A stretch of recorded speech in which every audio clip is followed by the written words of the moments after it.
Charles Haley. You're listening to Nothing But Niners. This is Kyle Juszczyk, and you're listening to Nothing But Niners. So now they've got to start from deep in their end of the field, and Garrison Hurst takes advantage of it. He takes the handoff, hits to his right, gets to the 20. He's in the 30, needs to cut in. He comes back up the right sideline, breaks a hard tackle, comes down to the 30. He's down to the 20. He's down to the 10. He's down to the 5. He's into the end zone. Touchdown! Touchdown! 49ers! 96-yard run from scrimmage. Garrison Hurst breaking tackle after tackle, sweeps down the sideline. Throws off bodies like clothes after a marathon. Young, back to throw. In trouble, he's going to be sacked. No, gets away. He runs, gets away again, goes to the 40, gets away again, to the 35, cuts back at the 30, to the 20, the 50, the 10. He died. Touchdown, 49ers. Third down, Alex takes the snap. Alex looking down in post, and it's good. Touchdown! Touchdown, 49ers! It is second down. Ryan takes the snap, throws the slant to the left side. It's Russell intercepted. The 49ers pick it, and Navarro Bowman is redemption. Navarro Bowman running it all the way for the touchdown. No greater redemption. The San Francisco 49ers. We can do whatever we want. Click, click, boom. What is going on, faithfuls? It's your boys, Mike and Matt, and we are here to bring you guys another fun-filled episode. Man, we got a lot to discuss today, but before we do all of that, let me run through some formalities really, really quick. Scrolling across the bottom of the screen are going to be your simple instructions for the night. If it's your first time here on the YouTube page and you guys enjoy what you're seeing, hearing, or reading about, please make sure you hit that like button, then subscribe to the channel, and then turn on your notifications so you know exactly when we are going live. Give us a follow on some of our social media platforms. We have Snapchat and X. Those handles are Nothing But 9ERS. That is the number 9, Nothing But 9ERS. And then there's Facebook, Instagram, as well as Twitch. We are live on Twitch right now as well. And that is Nothing But Niners. That is spelled all the way out. I'm going to see if I can get our names to pop up here because I am still getting used to how they changed all this stuff up here. There we go. Show display names. There it is. I am Mike Andrews, 83. You guys see that right there. And to my right is my man Matt, Mr. Matt, BS. And Matt, take yourself off of mute and let everyone know how you're doing, man. What's going on, buddy? I'm doing good, Mike. I'm actually ecstatic because the deal is done. It's May 16th. I mean, maybe the 49ers have learned from the Nick Bosa, the Trent Williams, the Deebo Samuel, the Brandon Ayuk contract negotiations.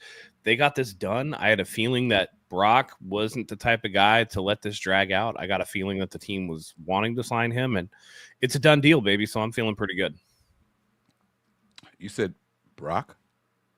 Yeah, Brock got the deal done. Yeah, I didn't think Brock was the type of dude that was going to let it drag on. Brock Purdy got a deal today? Yeah, he did. That's not the signing I heard about. The signing I heard about was the more important one. Like, we needed to get a kicker in here. Like, Greg Joseph, right? Yeah, exactly. So let's start the show with the real important one here because we got to be honest with ourselves. Listen, we knew who the quarterback was going to be. What we don't know is who the damn kicker is going to be, right? I mean, this. Let me make some noise for this right here, man. I mean, some party horns on this bad boy right here, right? Like, the San Francisco 49ers just added my client, Greg Joseph, kicker, to their kicking competition. 8-year vet is signing a 1-year deal, holds NFL record for most game-winning field goals in a season. Is that a shot or not to our current kicker who has been struggling? And by the way, the reason we haven't beat the Browns, because he missed the game-winning kick, right? So, I mean, was that a shot? Like, was that a dun-dun-dun moment? Well, here's the thing, Mike. How many kickers is that they have on the roster now? What, 4? Four. Like, they got the YouTube guy. They brought in another, veteran guy. They brought in Greg Joseph, and then they have Jake Moody on the roster. So that's 4. Listen, Moody is not a lock to make this roster. Could you imagine they go through all this just to have Moody, win? I hope they extend this to right before. I can't hear you. Do you have a loose wire? Oh, can you guys in the chat still hear Matt? Did my headphones go out? Hold on. I'm gonna test one of my sound effects really quick. Am I there? Am I there? Oh, I hear you. I hear you now. Okay. We good? Yep. Okay. Sorry about that, guys. No, I hope that the kicking competition goes into the regular season, just because not up to the regular season, I should say. I want transparency because we're going to be able to see. Rotate them. Each guy gets a kick at a different point. So, yeah. Yeah. So one thing I went and looked at was this guy's his numbers, right? He's terrible from long range and really good the closer you get to in distance, right? Like really good. So it's like, what exactly are you bringing in competition for? Because if it's this guy gets 50 kicks and this guy gets 50 kicks, and who's better out of those 50, then we start factoring in distance also. Like if the game winner is actually on the line and you got a boom of 45-yarder, you're probably going to go with the young guy who's got plenty of leg to give. Or what are we saying distance? So like what's the cutoff for him to actually start sucking? 45 yards. It might not even be that. Actually, I can pull his stats up. I had it earlier, but I will pull it up. So it's not like long is what I'm saying. Like he's a really good short distance kicker. 45 might be pushing. I think so. You know how they break it down? Like here we go right here. I can actually share the screen so you guys can see what I'm saying here, and they'll show his career numbers here. How do I share the other screen? Oh, right here. Share this tab instead. Bong. Here it is. So these are the ranges here. You'll see 0 to 19. All right. 1 for 1. No big deal. Right? 20 to 29, 34, 34. No big deal. 30 to 39, he's 37 to 38. That's still great. So through this whole range up to 39 yards, he's only missed one. This is where shit gets shaky. 40 to 49, 27 of 38. 50 plus, 17 to 30. You see what I'm... So, like, once you cross into the 40 range, and that's barely an extra point. Isn't an extra point 32 yards? 35? 30... Yeah, it's like 32 yards, something like that. Now, what's Moody on those kicks? That's going to be the big comparison. Let's take a look here. He doesn't have a lot to go off of, but 0 to 19 doesn't happen. 10 of 17 is real bad, brother. You think 10 of 17 is worse than 17 of 30? No way. No. Go back to the other guy. I don't think was he 17 of 30? I thought that's what it was. Hold on, let me see. I thought it was 27 of 38. You look. 40 to 49. Oh, it was 50 plus. That was 17 to 30. Okay, I'm confusing the column. Which is still better than Moody's 6 to 12, by the way. I just want to tell you. You got a calculator over there? We can do these numbers. I do. Let's do what he does from 40 plus. So do 68, and then it's 44. So he's 44 of 68. What's that percentage? 44 divided of 68? by 68. Yeah. 64.7. All right, so 64.7. And then if we break down Moody's from 40 plus, he's going to be 16 of 39. 16 of 29, sorry. 16 divided by 29, 55.1. So this guy's better than Moody in all the way across the board. Oh, boy. Yeah. Oh, man. This isn't good for Moody. This is not good for Moody. I will say this, though. Greg Joseph, guy has two first names, does have some experience with the Jets. All right. Yeah. So he's coming from, it was only one kick attempt, so it's not a lot, but he was there while Brant Boyer was there. So I don't know if this is a familiarity signing or not, but that's where it is. So I'm happy to see him at least come into the building. They said they were going to sign a veteran guy, and that's exactly what they did. All right. They also have that undrafted rookie, Kenneth Almendarez, who won the Lou Groza Award in college last year. Was like first team AP All-America as a kicker as well. So he's going to have real competition. This job is not just going to be for Moody. It's interesting what you call real competition, right? Because it's like a YouTube guy, somebody who can make a kick. Guy, and then one of some random veterans, right? But I mean, it's a kicker, so I think a kicker is very, very important, though. I think kicker is really important. Do you remember what the YouTube guy's name is? I can't remember what his name is. I can't. I'll pull it up. Give me a second. YouTube field goal kicker. His name is.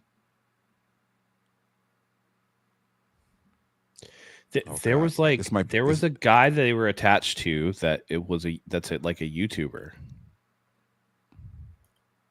It's not Caden Novikov. That's not it. Is that it? Oh, Adam Botkin. Adam Botkin. Okay. Adam Botkin. Yeah, there it is. Yep. All right. ADAMBOTKIN. There it is for you guys. Yeah, so like that's like the rumor that they're going to bring him into. I don't know if they've officially signed him, which they probably haven't. Well, we got to get to that too, by the way. The fake rumor signing, not signing. The DJ Humphries not actually signed, even though his agency came out and said that he had agreed to a contract. Let's talk about it, man. I mean, they know what happened with Brock Purdy. We're going to get to that and give you guys our thoughts on it. Let's make them wait for the good stuff. That's what I say. I say make them wait for it. There you go. All right. I'm good with it, man. What were your thoughts on it? How'd you feel? So, like, that's got to be one of the most odd things that happen, right? Like, hey, my guy is signing. No, he didn't say sign. Agreed to terms is what the language was. So, what say you? What happened there? I wonder if he just felt like he needed to actually hold out for something better. Like, what's the rush, right? Like, we've agreed to terms. It's fine. But my thing is, do they sign Andre Dillard if they had DJ Humphries, like, actually under wraps? You know what I mean? When did they sign Dillard? Because that happened not long after the announcement. A couple days.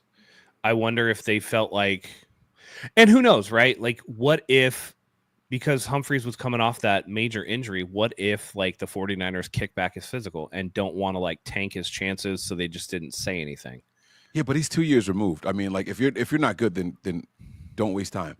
You get what I'm saying? Well, but you know, it's like it was a knee. What if it's like starting to become arthritic, something that might not necessarily hurt you right now, but that the 49ers don't like? And then you know how it is. Different teams, one team will pass a guy on a physical, another team will fail him. Different doctors, different standards. It's hard to just say like if you're not good, then don't whatever. They could have seen something that they don't like and then just been like, yeah, we can't really take that chance, and then went in a different direction, right? Because Dillard is young. Dillard's like 26 or 27. So I don't know, man. I feel like there was something there's a missing piece of information, but the fact that the agency announced it, and then it turned out not to be true, tells me that it was something on the 49ers side and not on the player side. Well, no, it was true. It was true. So I'm saying like the 49ers didn't announce like, hey, we're signing DJ Humphries. Oh, his agency, the DJ Humphries agent and their agency announced that they had agreed to terms with the 49ers. Well, but same thing just happened with Greg Joseph, right? Like, so his agent and agency is the one that made the announcement, and everyone took wind of it. But we would have seen in like the 3 days afterwards, like Adam Schefter announced today, and Brock Purdy's agency announced today that he signed a contract, right? The 49ers haven't announced anything, and they won't until he signs pen to paper. That's how they always do this. Same thing happened with George Kittle like last month. It's been 9 or 10 days since that DJ Humphries announcement was made, and there's been nothing on the 49ers end. It's crickets, which tells me that the team has decided that they don't actually want to sign him at this point. That there's like a rescinded offer. He's also gone and worked out somewhere else, right? Isn't he working out with someone else now? Like that's what made everyone say, wait a minute, what the hell is going on here? Hold on. Yeah, he's working out with the Giants. Yeah. That's no. Oh, wait, is this from 2024? I swear. Oh, no, wait. Was it a wide receiver that we thought we signed? Yeah, Gabe Davis was the one that we thought we signed, and he went to work out with the Giants. No. Gabe Davis was almost finalized the deal with the Giants, and then he came to San Francisco to work out. It was backwards. Oh, it was the other way. Yeah. Okay. All right. So then NFL Combine. I'm trying to find. I thought I saw something about Humphries working out somewhere, because what happened was there was this NBC Bay Area article by Matt Mayoko that came out and said, by the way, the Niners have not signed Humphries yet. Yeah. Which, by the way, if any of the beat writers would know, it'd be Mayoko. He's like team cheerleader. Right. Yeah. But what was odd about it to me was that was it. There was no like, I heard this from a source. It literally was that, and then the whole article was just a bunch of random stats about DJ Humphries. That was it. There was nothing else on it. So I'm like, why did he feel it important to announce that, right? Because what I harken back to was Frank Gore agrees to deal with Chip Kelly and the Eagles, and then it's like, cool, that was like the free agency tampering period. And then although they agreed the terms, he still backed out because there was no ink on paper, and he went to the Colts that year, right? Yeah. So like we've seen these things that we've seen them happen with the Niners. Also, there was players. There was a defensive linebacker that went to the Cowboys instead. The guy from formerly from Minnesota. Yeah, but I know Kendricks. Yeah, Eric Kendricks. So he agreed with the Niners in terms, but then ended up going somewhere else. And so these things do happen in the NFL. Sure, it's just. It seems to be happening a lot more often with the Niners lately. I think these last couple of pieces. And I think the Niners actually tried to pull that with Dre Greenlaw, right? The word on the street was, oh, they actually offered him more money. And it's like, well, yeah, but the other word on the street was they didn't do that until they knew what the Denver offer was and that he was going to take it. And then they were like, no, let us give you more. And he was like, by that time, he was like, nah, deuces, I'm out. How do you feel about that, by the way? I don't know if we ever delve into that much on the other show, but knowing that Greenlaw got the money he got. Yeah. And pretend you didn't know that because they reported an injury like 2 or 3 weeks later, right? Pretend you didn't know about that injury. How'd you feel about Dre Greenlaw walking away with that kind of money? I thought it was more of a locker room hit than an on-field hit because of the injuries. Because we saw him with the Achilles in the Super Bowl, and then we saw him come back and have tendonitis or whatever it was in the knee. The knee was bothering him. They shut him down for one game. 2 years prior to that, he had the forearm injury, which is why he still wears the protector or whatever. Mm-hmm. And then you just start thinking about it overall, and you're just like, lots of sideline penalties, lots of this and that. And you're just like, I understand, but the biggest mistake that you could make is fall in love with the name on the back of the jersey and hold on to them too long. Mm-hmm. And we've done that before, particularly with Navarro Bowman. Comes to mind. Yeah. And to the point where the relationship was absolutely sullied and spoiled at the end, and we cast him off to the Raiders for peanuts, and he just died a slow career death. You know what I mean? And it's just for some of these linebackers that physical position, as he starts to age, he's not going to get less injured. He's just going to get more injured. And he already has soft tissue, lower body injuries, and some really major ones too. So, he's a guy that runs 150 miles an hour, and I just don't see how that's sustainable over the long term. So it was you think about who they drafted, and at the time we didn't know, but you were like, they're going to draft somebody, right? And then you think about the compensation that they are going to get for their lost free agents, and you're just kind of like, maybe that's the more prudent move. It's not the popular move, but doing what's right isn't always popular. Doing what's popular isn't always right. And that's a lesson I was taught a long time ago, and I'd rather be out a year early on a player than a year late. That's how the Patriots built so much success. Yeah, don't worry, guys. We are going to get to the Brock Purdy deal, but we got to keep you waiting. All right, you guys listen. We're probably the last 49ers content creators to cover the Brock Purdy deal. You guys have heard it all already, so let us get our shit off, all right? Be patient. Grab your chalice, all right? Have a little sip, okay? Mm-hmm. I'm drinking out of Dragon because that deal is hot fire. We'll talk about it a little bit later. But yeah, so it's interesting. I share a lot of the same sentiments that you have, right? Emotionally, we're going to miss him. But financially and production, I think we're going to be okay. I did want him to come back. Let me be very clear. Sure. But when I saw the deal that he got, and I was like, I don't know if I'm giving that to a guy who couldn't finish the last 2 seasons out, right? You know what I mean? So I was like, all right, it's cool. Listen, if it was 10 or 11 a year and not 15 or whatever it was, then I would have been like, all right, cool. Mm-hmm. Bring him back. But for what he got, no, thank you. And listen, that was probably the toughest deal. We can talk about the Adam Schefters of the world and the Colin Cowherds and all the media heads that don't watch the 49ers and being mad that we lost names. But like Dre was probably the one that it was just like, yeah, that one stings a little bit. Everybody else, Hufanga, Debo, they don't matter. They don't matter. Right. Who is this nuke person that is like flooding the chat with cheese? Like, what? I don't know. Do you know who that is? I don't know. Nope. That's one of your guys. It's kind of annoying. Can you stop doing that, please? Let's not spam the chat, fella.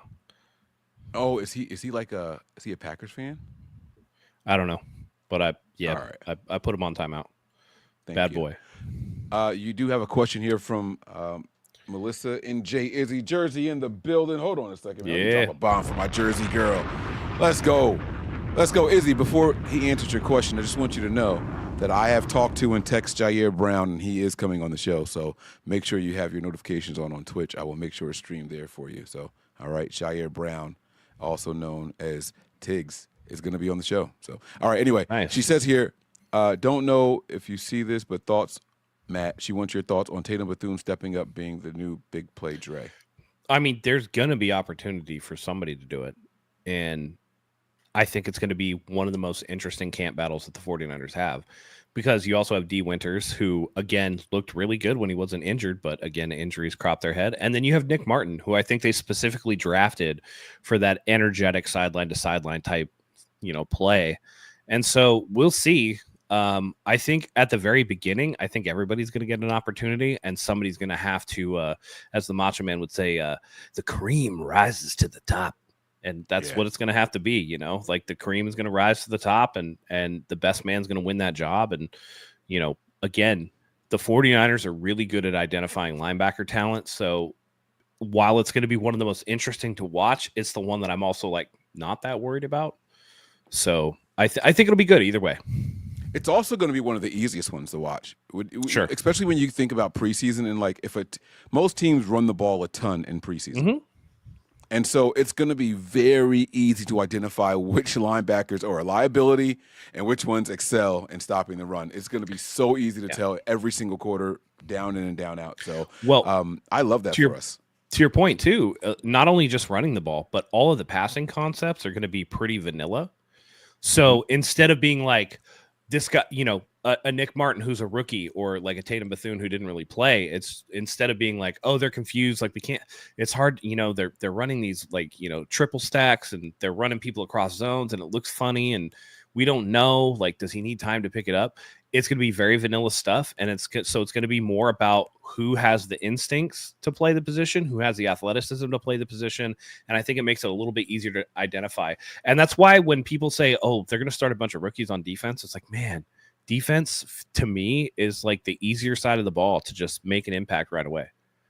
Yeah. Because it's like a defensive lineman, you might get variations in scheme, but a 4-3 defensive end is a 4-3 defensive end, whether it's wide 9, whether it's traditional, whether it's whatever. Like, your job is essentially the same with some details that are different, but by and large, it's not like you're trying to learn an entire, like, think about a corner, like, Renardo Green, who was able to make an impact last year, or Upton Stout, who we hope makes an impact this year, versus like a wide receiver who has to learn a Kyle Shanahan offensive playbook. Which one is going to be harder? Right. It's definitely harder to learn the offense. Yeah. So I completely get what you're saying. I absolutely understand it. Okay. This is actually a good super chat here. We have our first super chat of the night. Where's my ching ching sound? All right. Sean says here, Prague must be having a midlife crisis. What the hell? Everyone signed? Not everyone, by the way. I'm going to get to that. This is a dream, right? Or is someone doing the signing for him? Usually, this has to stretch into October. Who was taking DJ's place? And I think he's talking about DJ Humphries. So I'm glad that he said that, because I wanted to go back to the DJ Humphries thing, but I didn't want to backtrack. So I was like, you know what? Never mind. I won't bring it up. And then Sean must be reading my mind. We are kindred spirits or something. We're connected here. So let's start with the last one there, right? The Niners really didn't do a lot to address the offensive line. No. And so I personally was like, you know what? This DJ Humphrey things could be actually pretty cool. A former first-round pick, if I'm not mistaken, right? This guy is an all-pro. He's got some Pro Bowls under his belt, a veteran, and he's 2 years removed from the injury. I kind of started getting excited. Like, this is a tackle that we could actually get in here and plug in right away, and especially if there's something going on with Trent Williams, right? So then we hear the. Why do the people news. think something's going on with Trent Williams? I've been confused by that. Like somebody else said it too. Like a content creator was like, "Oh, I'm convinced like Trent Williams is going to retire," and I'm like, "Dude was just at voluntary OTAs. You don't do that shit if you're going to retire." That is true. I do agree with you, and I don't know. Okay, so I wasn't going to mention it, but I'm going to say it. Actually, I know what I'll do. I'm not going to say the person that posted it because I thought it was one of the dumbest fucking tweets I've seen in a long time. But it was DJ Humphries is probably waiting in the balance to see what Trent Williams is going to decide to do. And then I like that first part, but then it went on to say Trent Williams probably doesn't want to play for the 49ers after losing a child, much like Javarius Ward last year. What the fuck does that have to do with anything? Like that's the one. That's the one that I saw too. It's like, dude, yeah, like what? To even write it in the private connection, chat, Matt. Hey, remind me who that was. Write it in the private chat. Oh, okay, yeah.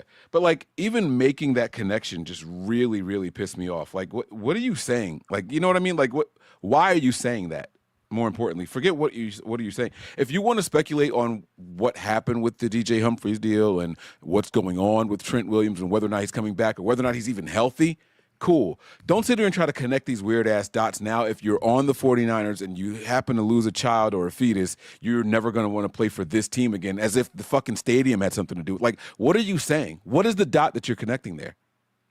Like, what a reach. Yeah. And by the way, again, any loss of life is tragic and you know, you feel bad. But, like, let's not pretend like having a child in your life, watching them grow for well over a year is not like heartbreaking to lose that child, as opposed to, yeah, like, you know, your wife has a miscarriage or something like that, which is also tragic. But I can tell you, like, again, it's your child is there. Your child, you've held your child, you've kissed your child, you've fed your child, you've changed your child, you've bonded over the course of however long. It's different.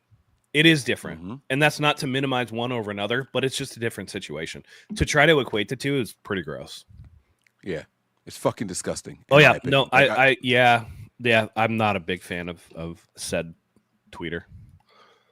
Right. Yeah. And that's the other thing, too, that made me mad. Like, why are you even showing me this shit? Like, I was almost mad at my other people. I don't have a Matt rant, but I do have this.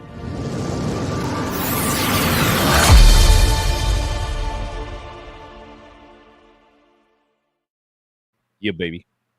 Inspired by Melissa there. All right. So let's go back to the rest of the comments here really quick. Okay. So his comment, Andre Dillard, though, is who they signed from the tackle from, I want to say, formerly Green Bay. Andre Dillard. So you said Andre Dillard. So he's a tackle. AJ Dillon. Right. No. Andre Dillard. He's a tackle. Yeah.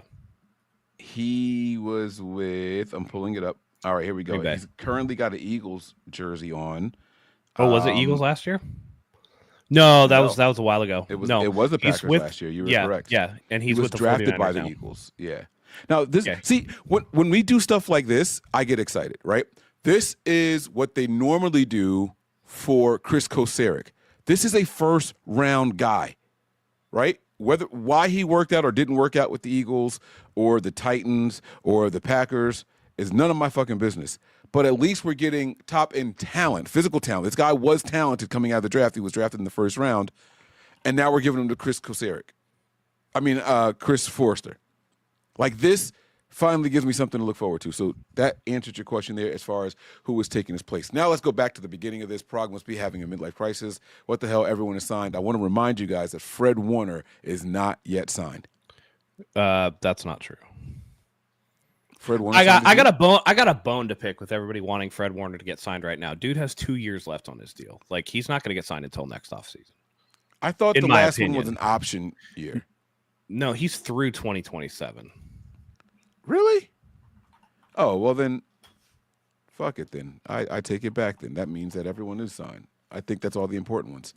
And you are... I don't know. Let me check. It could be a void year. It says void for 2027. Yes, but he signed through 2026, which is after next season. This is 2025, baby.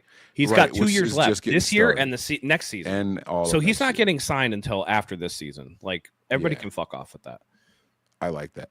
All right. Well, I'm fine then. I'll fuck off.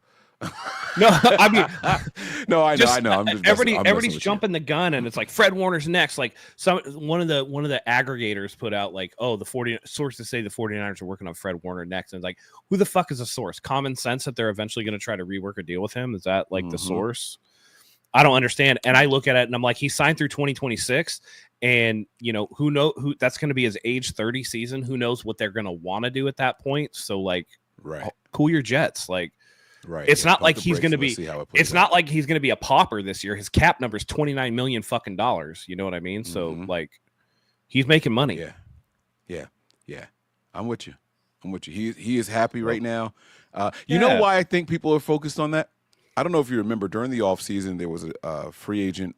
No, it wasn't a free agent. It was Myles Garrett, and George Kittle and Fred Warner kind of like tweeted with each other about, oh, we'll make space for you from our next contract negotiation. And the other person was like, hey, speak for yourself. Like, he's not getting money out of my contract type of thing. Yeah. And I think that's when it all started. Like, it was like the volunteering of one person's new money and then the other person saying, no, fall back. And so that's probably where it started with the whole Fred Warner's getting a deal this year. I mean, he's still the second highest paid linebacker in the NFL. It's not like he's like fallen off drastically. He's underpaid right now. Like, there's no rush to re-sign Fred Warner. I agree. And by the way, the more deals that you sign right off rip this year, you add to that stack of $80 million of dead cap that the 49ers have, because you have to pay. Like, Brock Purdy's going to get an immediate signing bonus that's going to like hit the cap. It's not going to be 53, right? But it's going to be something. And so, like, save some of this shit for when that 80 million comes off the books next year. Right. Yeah.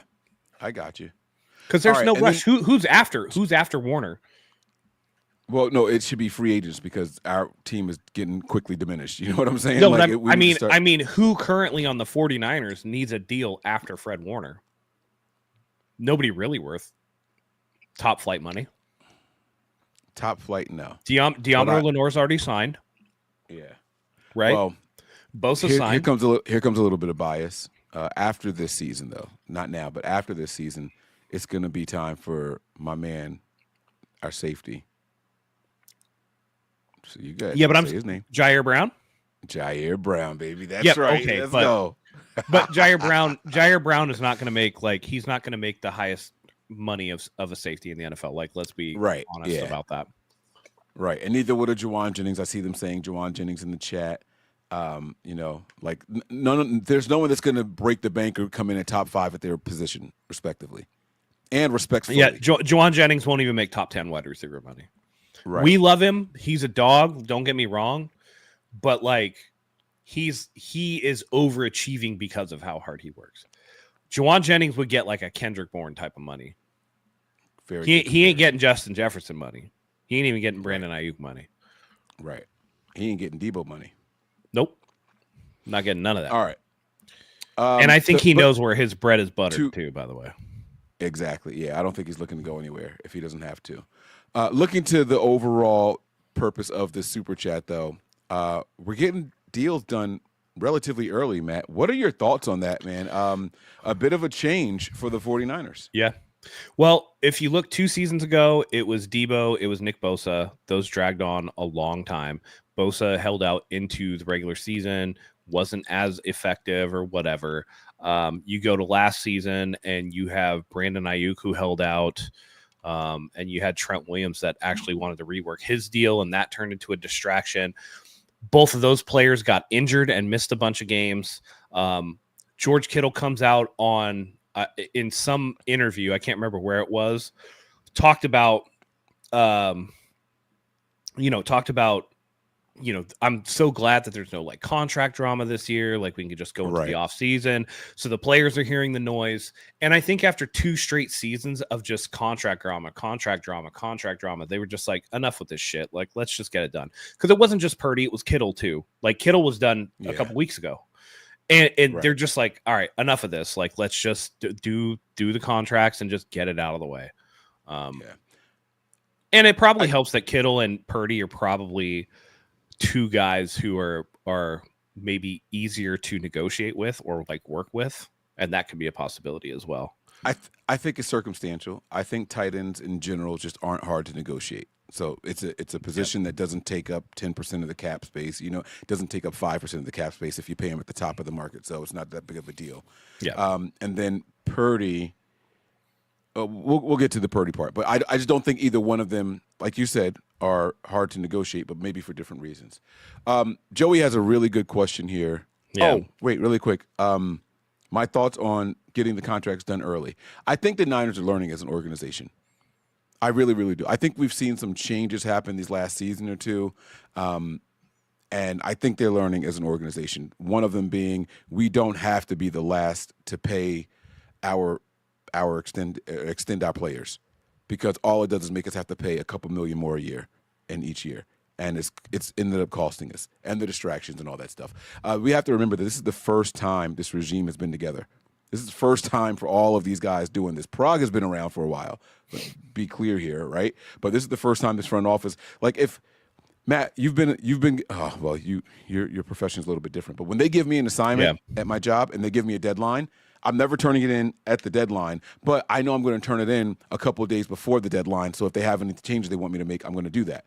But if you extend my deadline by a month, I'm still going to turn it in a couple of days before the deadline. If you give me a month less, I'm going to turn it in a month sooner than what I would have. You get what I'm saying? It's gonna be turned in a certain amount of time before the deadline, and I think that's what Prague maybe have been doing. We need to get this done before the season starts, or you know what I mean. So now, all right, I'm going to finalize it right before the season starts, and then if they don't like it, all right, we'll come in there and we'll tweak some shit. Now it's like, hey, new deadline, get this shit done before OT or the mandatory minicamp starts. You know, like now all of a sudden it feels like they're doing something a little bit different. I also think that you run into injuries and ineffectiveness because you don't have guys where they're supposed to be on time. It's not just a deadline of the regular season for Prague. It's we can't even have these guys in OTAs to get, you know, conditioning and training camp because they're sitting over on the side field doing like weak ass shitty calisthenics with some fucking private coach because you want to haggle over, you know, whatever. You know, I think Prague was starting to get too cute with some of his contracts. And it, again, I feel like we were in danger of the 49ers becoming an organization where it's like, yo, don't go there. They're going to fuck with your money. They're going to fuck with your money. Happening, but I think that the Kittle and Purdy contract goes a long way in mitigating that because they got done quickly. And so it's always a what have you done for me lately? And like you said, the organization looks like maybe Prague has learned from that. And so then a free agent's going to be like, well, they probably learned because look, they're changing how they do business. And you want a team to adapt. If the team does the same thing over and over again, I mean, and 2025 seems to be the year of adaptation. From Robert Saleh coming out and saying like he's making tweaks to his defense and he wants to be like years ahead. Kyle Shanahan getting rid of his crutch in Deebo Samuel so that he can open up his offense. I really expect them to cook this year. To Prague doing differently with the contracts. Like these contracts don't even look like cute in the way that they've like structured them. Right. Even the structures of these contracts look semi-normal for the 49ers. Yeah. So I think, again, you want an organization to learn. So whatever hard feelings were there before with Brandon Ayuk and Deebo Samuel and stuff, the further you get separated with that and the more examples that you put in front of players, like, hey, no, we got Kittle done. No problem. Like, he's our guy. No problem. Right. The big criticism wasn't the big criticism of Kyle Juszczyk that they just ended up paying him more than he would have made if they hadn't cut him to begin with. That's what they said. I don't know how true that I don't know if that's true, but if that's the word on the street, that hey, look, they brought back their guy. Like they let him try to go out and get what he was worth. And then when he didn't really have a market, or you know, he decided to come back for a little bit more, and the team was like, yeah, come on back or whatever, right? They're gonna do it with Purdy. Like, look at Purdy, they got him done, whatever.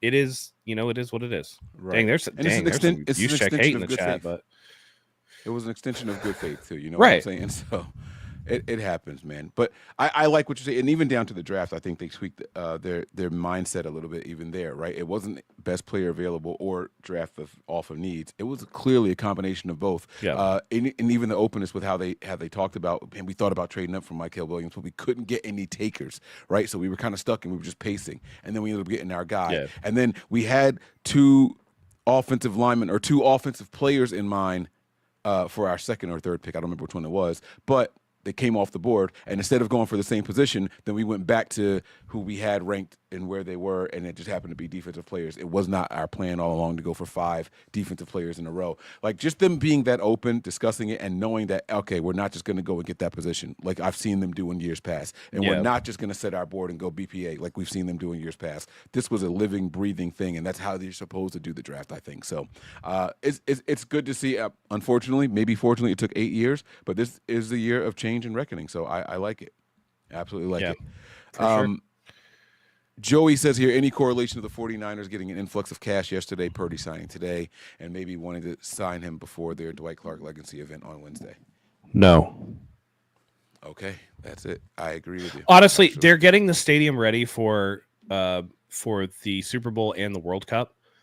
They're putting hundreds of millions of dollars into renovations into Levi's Stadium. You have to make that a liquid investment because you have to pay the construction people up front. This is a way to get some of that money back right off rip. They sold 6% of the team for probably between $500 and $550 million. They also have a lot of money over in Europe with the soccer team. The Yorks are also multi-billionaires multi-times over. They're not hurting for money. This is more just like coincidental. And the soccer league just got bumped up to the big league. Did you see that? Yeah. Yeah. So I think this is less about it. I think it's more coincidence than anything else. I think that the influx of cash is more about keeping the 49ers money with the 49ers and separate from like the soccer investments, and about getting it ready for the World Cup and doing all that stuff. Because let's be honest, like Levi's Stadium, pretty good. There's some opportunities for improvement. Obviously, they won't be able to put in a roof, which sucks because of the flight path of the stadium. And it's not even, by the way, most people don't know this, it's not even the regular flight path of the stadium. It's when weather's bad and they have to flip the runway. That's the issue. So it's when it's the opposite direction. And because football is a fall sport, fall and winter, it's more likely that it actually happen. makes sense. It's more, that's when it's going to happen. So, and again, who knows what type of hidden investments that they're going to have.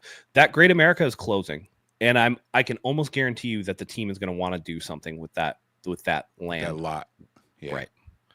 So, who knows? All right, here we go. Another super chat here. What do I play for the second one? Let's do can't believe you did it twice. Say what? No, Matt, you're wrong. Just kidding. I'm being a jerk. Jesus is still working on me. I think they are also saying what we will pay instead of letting the market dictate it. No more kitty footing it. No more pussy footing. I mean, okay. But did they? Like Kittle got the biggest tight end money, and Kittle wasn't going to take anything less than that. And it's not like Purdy is debatable whether or not anybody else would have given him 50. I mean, well, I think other teams would have given him what the 49ers ended up paying him. What he wouldn't have gotten like Dak Prescott money on the open market, that's for sure. But if you traded Kittle to another team because he was unhappy with his contract, I guarantee you another team would have given him the same contract. Yeah, he would have been the highest paid. He would have been the highest paid tight end. I think we have made them wait long enough, Matt. Oh, wait, nope. There's one more here. Okay, I'm running out of things to play here. Hold on. I should have played that last time because he actually had JK in it. He says, I like that Matt puts people on timeout. Ha ha, cheese whiz head. Ha ha, packing more than cheese. Oh, God. I'm actually glad I played the joke sound. Is he back? Is the cheesehead guy back? No, he hasn't done anything. Oh, okay. You put him in timeout. You didn't block him, right? Like you just put him. No, I put him in timeout, but I think that was enough to get him out. Sometimes with the trolls, all you got to do is put him in timeout, and then they just take off and go troll somebody else. Awesome sauce. Awesome sauce. All right, guys, this is the news that you all have been waiting for. Ladies and gentlemen, boys and girls, the San Francisco 49ers have done it, man. Let's sound the alarms. They've done it. They got it right. Or maybe some of you, they got it wrong. But the San Francisco 49ers have gone out and they have extended their quarterback, Brock Purdy. There's the ticker going across the bottom of the screen. The 49ers and quarterback Brock Purdy have agreed to terms on a 5-year, $265 million contract extension. Ladies and gentlemen, round of applause. Let's hear it. The Niners did it. It didn't take until September. Or if you dislike it, the boos. I get that also, I guess, maybe for some of you guys. I don't know. Right? Okay, enough of each. All right. No, no extra booze. Matt, We got to talk about it, man. We don't have a choice. We have to break this thing down here. Let's show the first tweet that I saw that reported it, and that was this one here. Oh, I got to take the little wrap off. My bad. This is the first tweet that I saw. It was from Tom Pelissero, and he said what's going across the bottom of the screen. Actually, I didn't take the thing off yet. The 49ers and quarterback Brock Purdy agreed to terms on the 5-year, $265 million contract extension. His agent, Kyle Strongen of Range Sports, tells NFL insiders. All right, Purdy gets $161 million in total guarantees, including $165.5 million in the first 3 new years of the deal that runs through 2030. Matt, what are your thoughts, man? I'm glad they got it done. And I think that this is a remarkably team-friendly deal. I think that this is less than what I was expecting. At some point or another, I was expecting $56 million a year. Not getting Dak money, but I thought that Josh Allen really put the new cap on the market. I thought he couldn't exceed what Josh Allen got, so like 55 was like kind of where I was at. And you look and like Jordan Love makes 55 a year, and he's dog shit. So I was like, man. It's hard to pay him as much as Josh Allen, but also Jordan Love is sitting there making the same money. So, but it ended up being 53 per year annual average value. That really doesn't matter in the contract grand scheme of things. My big thing is like the total guarantees, not as much as I was expecting. You know, it looks like this is essentially a 3-year front loaded deal with the ability for the team to get out. That part right there. So if you think about the top guy getting the $60 million, right? You see the 181 in total guarantees, the 165 in the first 3 years. 165 is a lot lower than 181 when you're dividing it just by 3. Just to be clear here. Dak Prescott, by the way, got $231 million of total guarantees. Right. For his $240 million contract. Right. This is a far cry from that. Josh Allen got $250 million in total guarantees. You know, that Purdy's at the 180s. Like he's firmly in Jared Goff tier. Like him and Jared Goff essentially have an identical contract. My brain is fighting with me right now, and I don't know which way to go with it. I'm not going to lie to you. I don't know which way to go. I don't know if I want to be negative. I don't know if I want to be positive. I don't have anything negative to say about the contract. You know what? Let's start with that. Let's take this off of here. Yeah, let's congratulate Brock Purdy on going from Mr. Irrelevant to getting paid. I think it's damn impressive. Can you still hear me? Can I talk over this? Yeah, Can you still hear me? Okay. I think it's damn impressive that you were picked 262 of the NFL draft, and then you signed the next deal for $265 million. I think it's absolutely incredible. So kudos to him. One of the best quarterback stories we've ever seen. I mean, other than Kurt Warner, right? Like, I mean, that's the guy who was undrafted and won a Super Bowl. This guy's Mr. Relevant and at least played. I mean, Tom Brady too is pretty close, 6th rounder. It's 6th rounder, but not the last pick in the draft. There was a lot of people picked after Tom, but also 6th rounder that won that many is, so he's teetering. He's definitely swinging the pendulum back in his favor. But the truth of the matter is, I like the deal. And this is where I'm going to lose some people here. I think it's a fair deal. I think it's a fair deal. When I say fair, I mean for both parties involved. Yep. I really sincerely mean that. And that doesn't often happen, especially when you're talking about the quarterback position. One side is going to get the better of the other. And I think this was a negotiation that came in and said, hey, look, guys, offer me what you think is fair. If my agent likes it, I'll like it. And I'll go, I don't need to be the highest paid guy. I'm not saying I'm taking a discount. Don't come in here and offer me no bullshit $42, $43, $45 million a year. But offer me something fair, and we'll go from there. And the truth is, the Niners couldn't come in any less than what they offered him right here. If I'm his agent, I'm not accepting it. And if I'm the Niners, I'm also not giving him much more.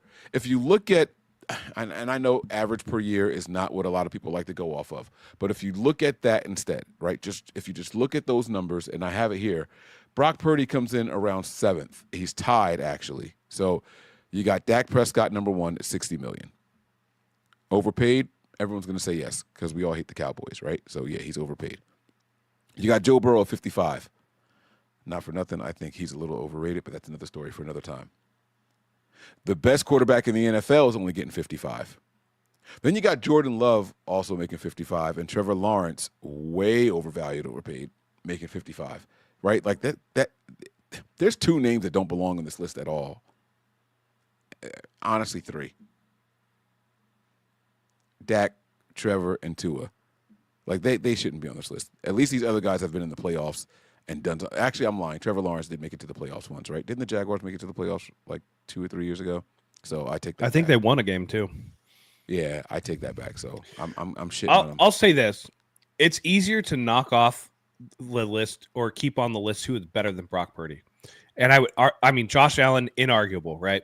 And I know you say Joe Burrow's a little overrated, but I think Joe Burrow. I still take him over. Yeah, I would still take him over Brock, but I think he's overrated. But that's literally it.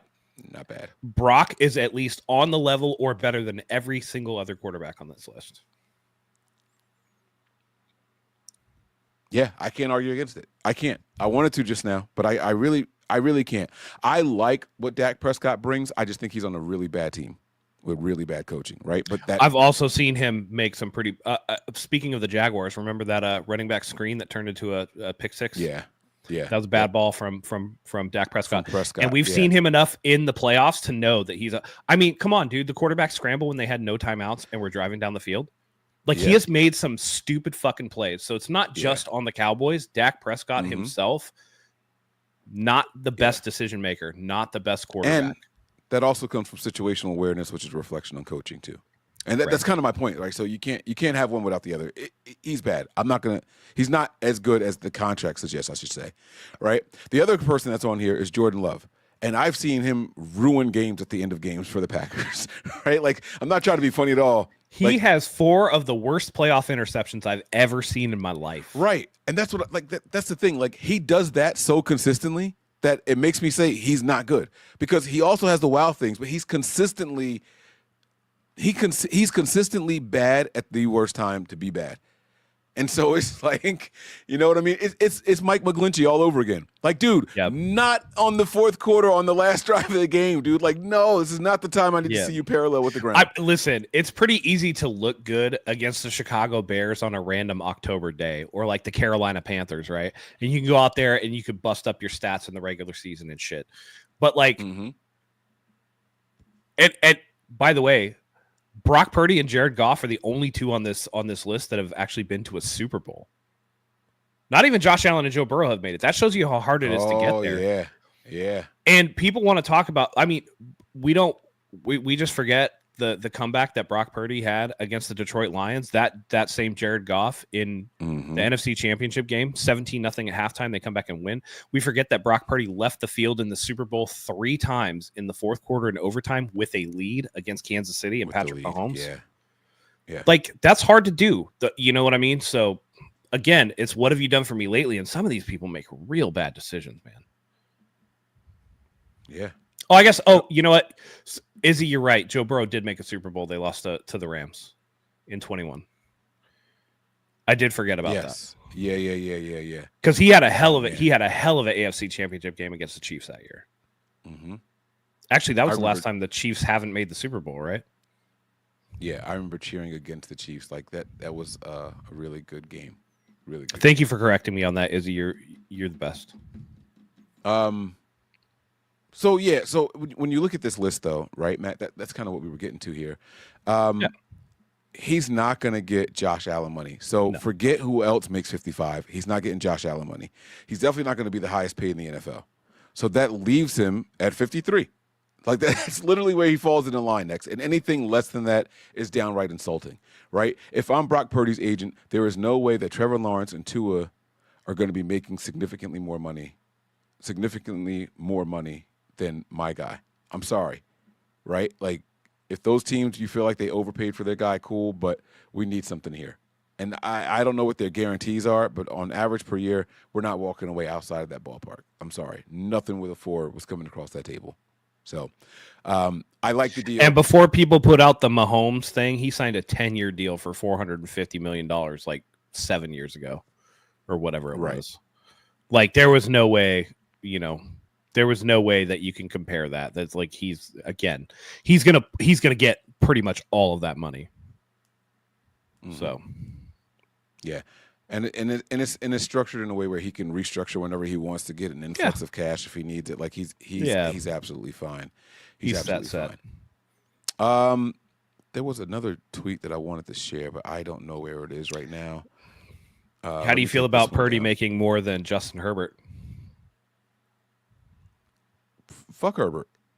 Okay. That's kind of how I feel about it too. Yeah, but it's like it's less about Herbert and more about the Chargers. I hate that organization, and apparently they hate winning. I have never seen a team with such high-end talent just consistently do nothing with it.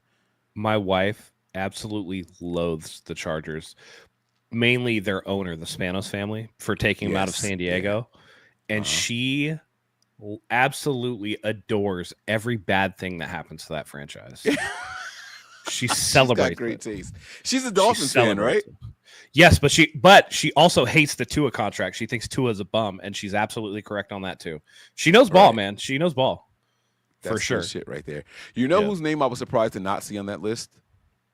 Jalen Hurts. I don't know why I thought he was making more a year than that.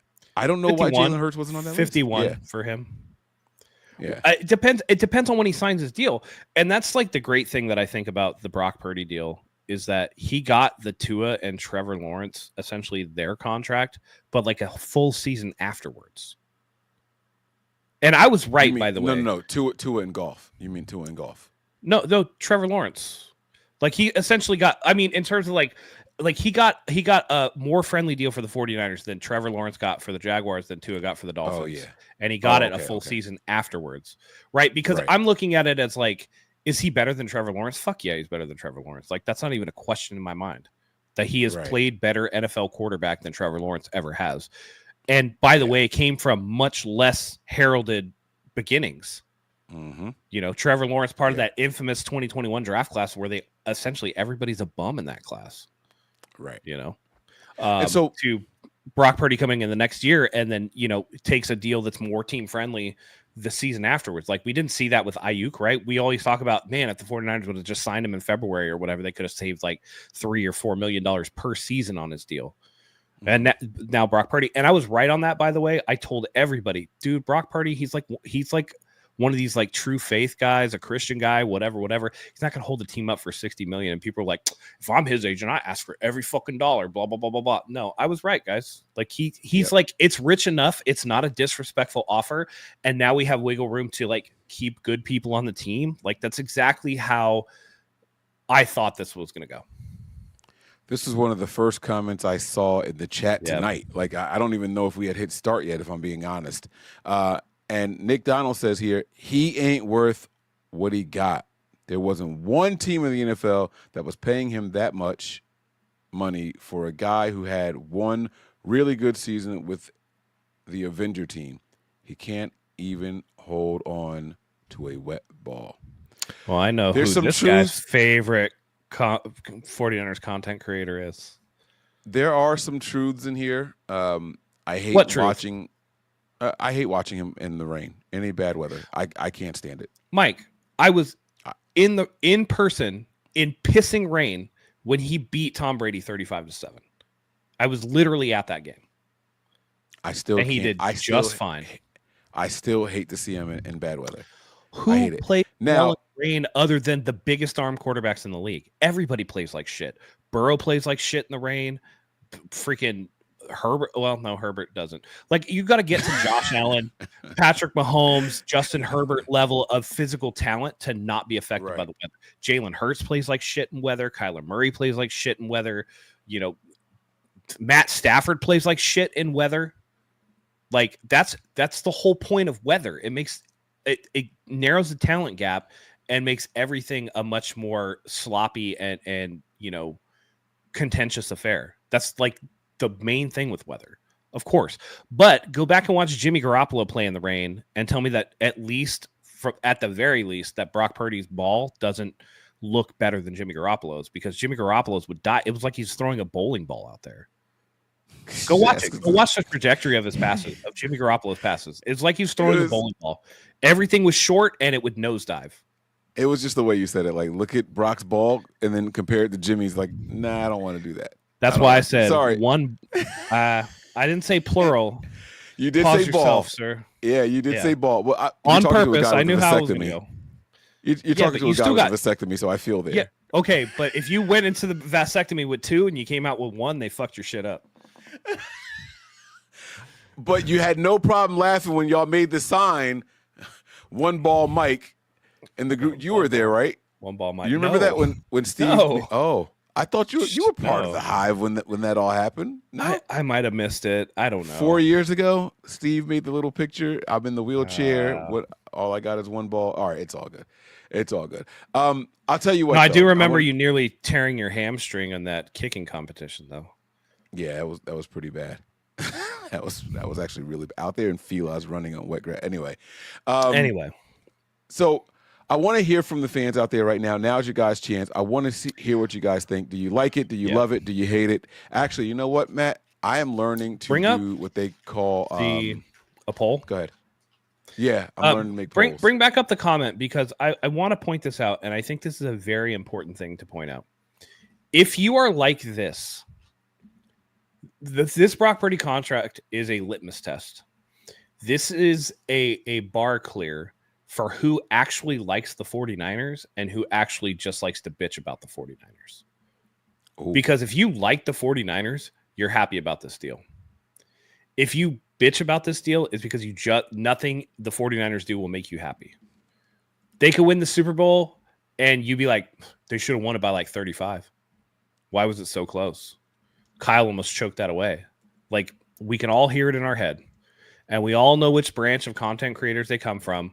The content creators that don't even like the team. They just think about the money they can make off of saying the most outlandish, hateful things about the team to generate interest in their content. And this is the litmus test. Dude was going to get paid no matter what. If Brock Purdy didn't get paid here, somebody else would have paid. You telling me the New Orleans Saints wouldn't have paid him? You telling me that some of these QB-starved teams wouldn't have taken a chance? How many fully guaranteed contracts or no trade clauses has Kirk Cousins got? And you're telling me Deshaun Watson, after 26 handy allegations, got a fully guaranteed deal from the fucking Cleveland Browns. And you're telling me a squeaky clean dude. Nothing wrong with a rub and tug. It is when the person doing the tugging didn't want to do it to begin with, but that's neither here nor there. And I think cosmic karma of him ripping his Achilles twice in a row is kind of on my side with that. But listen, if that guy can get a deal, Brock Purdy was going to get a deal from somebody. Let's just be real. Somebody was going to pay Brock Purdy. Might not have been 53. It might not have been 5 years for whatever. It could have been more in line with Tua's 4-year deal. Tua, perfect example. Can't make it through a season without throwing up gang signs. And he got a deal. And you're telling me Brock Purdy, who's better than Tua, wouldn't have got a deal from somebody? There's not enough Shanahan tree coaches to give him a deal. Right? Like, Tua throws up gang signs? You know some strange shit about quarterbacks, bro. I'm saying that he gets concussed so much that his fingers go into like gang sign poses. Oh, you motherfucker. Yeah, no, dude. I don't know. That is fucked up. I'm just saying, you are dude. A dark dude. Holy shit. I'm just saying. Well, listen, I personally worry about Tua. He never struck me as like the brightest dude to begin with. And like, he's going to end up with CTE. He is going to have CTE. There's no doubt in my mind about it. You can't have multiple concussions where you're doing the fencing pose and not expect to have long-term residual damage from that. And they just kept trotting him out there. Matt, and at this point, I'm more worried about him. I got plenty of time. Are you like, if I wanted to go another hour, would you be able to do it? Yep. All right. So we're going to do a challenge here, right?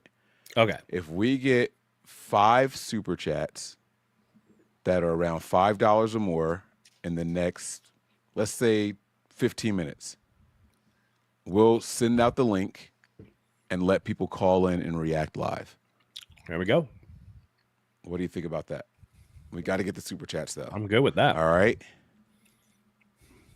We'll open the lines. I can't say open the lines, though, because that's like calling in, right? We'll open the airwaves. Yeah. I don't know. And let people. That's an old terrestrial radio thing. Open the lines. Yeah. All right. Let's see what happens here. All right. So I'm looking at this If we can get 5 super chats, $5 or more, we will share the comments with you. Share the chat with you guys. So the poll, it looks like everyone loves it, man. 90%. All right, we can take the FedEx guy off the screen now. Oh, okay. Is that FedEx? Hmm? Man, look at you. You know your stuff, man. You know your stuff. All I know is my thick ass mail girl. She is sorry. Damn it. I was going somewhere with this. With the Purdy contract? You said he had good points. Oh, I know what I was going to say about Purdy. Here's my favorite thing about this. I have seen so many people say, well, we better win it all now because we're not going to be able to afford anybody after this. And let me just say this. Anyone who posted that had that tweet saved in their drafts for the day that they signed this deal. Because logic tells you something completely different, right? Other teams that pay quarterbacks a lot of money, they usually go out and get a lot of free agents. Mm-hmm. The one thing the Niners don't do is go and get a bunch of free agents. You know what I mean? Like, think about this. All of our stars are homegrown talent except for Trent Williams. Like, Fred Warner, still here. Kyle Juszczyk, all right, fine. He came in as a free agent, but, I mean, he's on contract 4 with the 49ers by now. Like, it's something crazy like that, right? Like, he's almost homegrown talent. I feel like he's, first of all, he's a fullback, but whatever, right? But you look at Brock Purdy, you look at Brandon Ayuk, you look at the Deebo Samuel that we had here, right? Like, we don't go out and get a ton of free agents. And the little bit that we do get a year, I think the 49ers average 0.5 superstar free agents every season. It's like every other year we'll go out and get a superstar at a random position. And I don't even think it's a superstar. Like Hargrave was a big name, and I didn't think he was a superstar. I hated the Hargrave signing when it happened. I couldn't stand it, right? But it's like, if you want to count that, cool, count that. But we don't do that. We don't spend big money in free agency. We draft these players. This is a naturally built team for the most part. Christian McCaffrey, I understand the trade and all that stuff, right? Like, I get that part. But, again, if you're counting that, you're counting the Trent Williams, you're counting the D Ford, we're still probably averaging about 0.5 superstars added to this team in free agency or trade every year. We can afford to keep doing that if we keep drafting the way that we've been drafting. What say you? Yep. No, I totally agree with that. And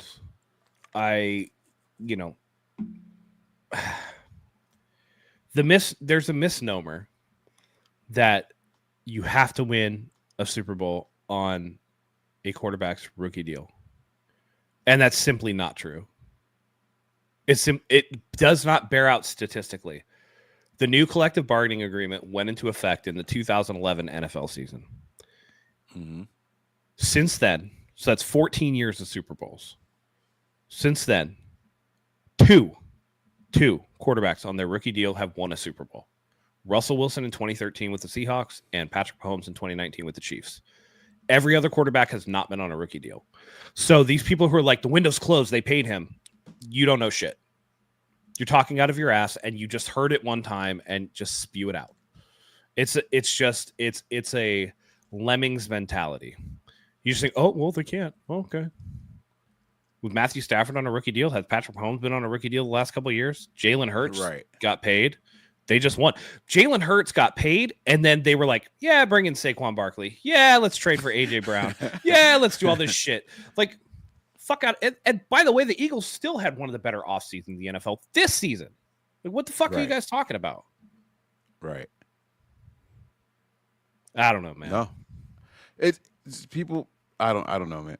I'm with you. I think it's just people ready to complain. It's kind of like what you said, the litmus test thing, right? Yeah. I saw people saying Grant Cohn said something, and I was like, look, I'm not clicking any of the shit that Grant Cohn. If the Niners extended Brock Purdy for 5 years and $5 a year, you know what he would have said? That's too long of a contract. Like, it's just something that he was going to fucking. He legitimately was like, they're going to regret this contract. They should keep looking for quarterbacks, and I'm just like, dude, you don't like the fucking team. Well, see, and that's the other thing, too, right? You don't like the fucking team. You say one thing and don't even think about what you're saying. They should keep looking for quarterbacks. Guess what? They literally drafted one. Guess what? And they signed brought Mac in Jones. another guy. Yeah, Yeah. They brought another guy that they were considering a couple of years ago at the number 3 overall pick. So what more do you want them to do? You're literally just bitching to bitch. You're just complaining to complain, because even if they're wrong about this contract, they drafted a quarterback and they brought in a guy. So what's there to complain about still? Does anybody, and I'm calling this right now, and you guys can bookmark this, okay? We're at an hour and 10 minutes and 10 seconds into the show. Does anybody think that Grant Cohn isn't going to do his fucking thing where he does the quarterback completion percentages in the preseason? Talking about Brock Purdy's getting paid $53 million a year, and Mac Jones is out here slinging the rock. Mac Jones was 4 of 5 today. Brock Purdy was 6 of 8. Percentage-wise, Mac Jones is a better quarterback. Mm-hmm. You don't think that's going to happen? I guarantee you that's going to happen. Absolutely. And the Cohn cronies do the same shit. You know, listen, for as much guff as I give David Lombardi for huffing everything that the 49ers do straight from the tailpipe into his nostrils, at least that dude likes the team. Right? Tim Kawakami likes the deal, and I know TK likes the team. Now, a lot of people are like, whoa, Tim Kawakami likes the deal? Like, that's crazy. But it's just like, you got to call a spade, you know? The Grant Cohns, the Mike Florios of the world, the people that hate, I'm sure Chris Sims is going to hate the deal. He doesn't like the team. Right.